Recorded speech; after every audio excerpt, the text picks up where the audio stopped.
Just want to start this video out with a very quick disclaimer. I know my trials video from a few weeks ago did really well, and so a lot of new people are here from that video. Hello, welcome, I'm glad you're here.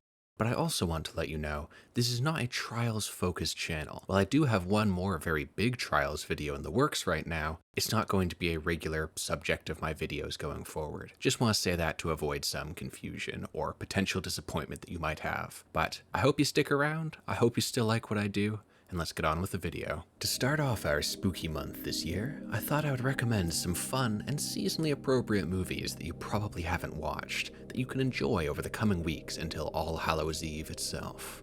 I know that some of you freaks have probably already watched every movie in the traditional horror canon, so hopefully I can show you some that you haven't heard of, so you can have fun getting scared by something new.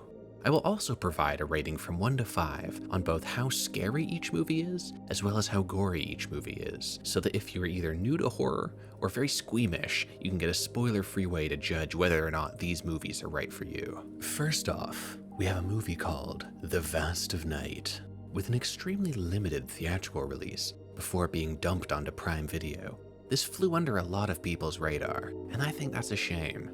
Telling the story of a switchboard operator and a radio DJ in 1950s New Mexico, as one night they come together to try and find the source for some strange events in their sleepy little town.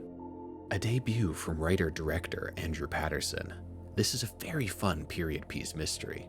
Despite being made on a very small budget, it perfectly captures the era, with lighting, production design, and even the dialogue coming together to create a very immersive atmosphere, with the warm lights and nostalgic imagery creating a homely and comfy feeling, almost like an Archie comic. It also has these incredibly unique camera movements, where scene transitions are handled by having the camera physically move between different locations without a cut. It gives that classic voyeuristic feeling, where the camera seems like some mysterious presence observing the characters from afar, combined with the truly unbelievable long takes in this movie, with dialogue scenes sometimes going unbroken for minutes at a time. It creates a really unique sense of style for this movie that just draws you into its world. This makes it all the more creepy once things take a turn for the uncanny. The less said about the later parts of this mystery, the better, but it creates a fantastic contrast between the classic, homely 50s imagery and the unsettling mystery that starts to be uncovered.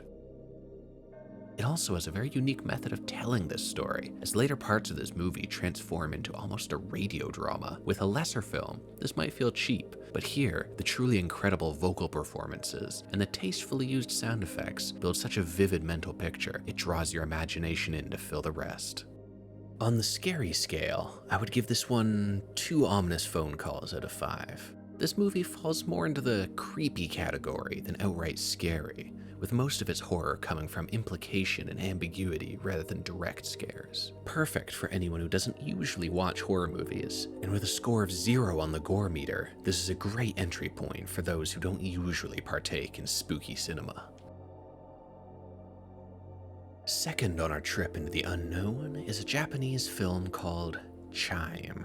At only 45 minutes long, this is by far the shortest movie on the list, but that doesn't make it any less scary. Directed by Kiyoshi Kurosawa, most well known for Pulse and Cure, 2 very well-respected Japanese horror movies, this one snuck past basically everybody due to its original release being only on a bizarre Japanese streaming service with a truly strange rental-based access system. However, it is now available more widely, but the initial release meant that it went very unnoticed, and that's unfortunate, because this is an incredibly unique film, following a culinary arts teacher in Tokyo who lives an extremely mundane life, until one day, one of his students tells him he hears a chime that no one else can.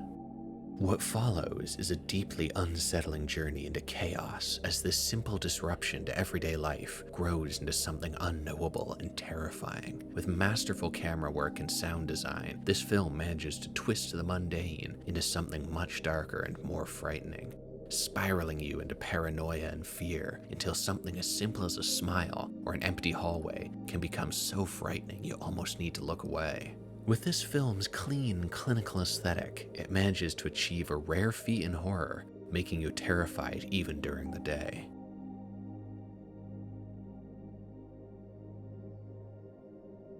If if you're a fan of Junji Ito, you will probably like this story, as it has a similar approach of taking the everyday and adding a single twist that spirals it further and further into darkness. I will warn you that if you're the kind of person who hates loose ends in a story, this one's probably not for you, as you won't get all the answers you're looking for. But for me, the ambiguity is key to the horror. On the spooky scale, I give it 3.5 empty chairs out of 5. This movie is entirely built on feelings of dread and foreboding, leading to excruciating tension at points as you wait for what happens next. On the gore meter, this one is a bit harder to quantify, as it's not that gory, and I guarantee you've seen action movies that are far more violent, but the violence in this movie is presented in such an uncomfortably realistic fashion that you might find it a lot more disturbing than a simple description of the content would suggest. I'll give it 2 bad days in the classroom out of 5. Finally, on our docket of dismay, we have the Irish independent horror film called Oddity.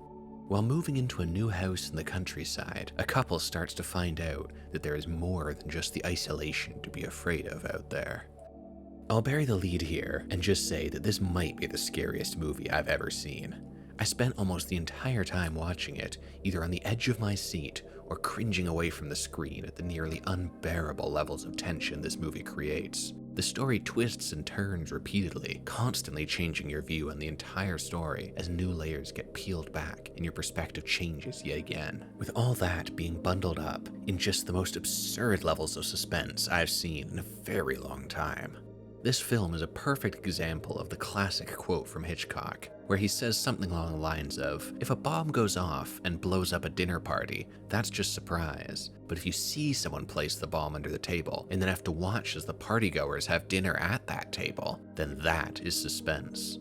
This entire movie feels like there's a ticking time bomb at its heart, and you just have to sit there waiting for it to go off. Combine this with some tastefully utilized jump scares, and you have something truly terrifying. While some of the final twists towards the end might not land for you, I still think that this is an extremely worthwhile watch. On the spooky scale, I easily give it 5 indoor tents out of 5, as it just has this air that anything could happen at any moment, constantly keeping you on edge. On the gore meter, I will give it 3 glass eyes out of 5, as it doesn't have that much violence, but when it does happen, it can be quite shocking. If you're not already a fan of horror, then maybe watch this one with a group of friends to help defuse the tension. And that's it. That's the list. Hopefully there's something on there you haven't heard of before, as all of these are incredibly fun to go into blind. Hopefully, if you've never been into horror before, there's something here that might have piqued your interest. Also quickly, in the process of making this video, I've hit 100 subscribers, so thank you all so much for that. Never thought I'd hit this milestone so quickly. And secondly, please feel free to ask me any questions in the comments, as I'd love to put a little 100 subscribers Q&A at the end of my next video. So just ask me anything about myself, my taste in art and media, the future of this channel, how I got into it, just anything you want, and I will happily answer them at the end of my next video. Thank you all again, and I hope to see you next time.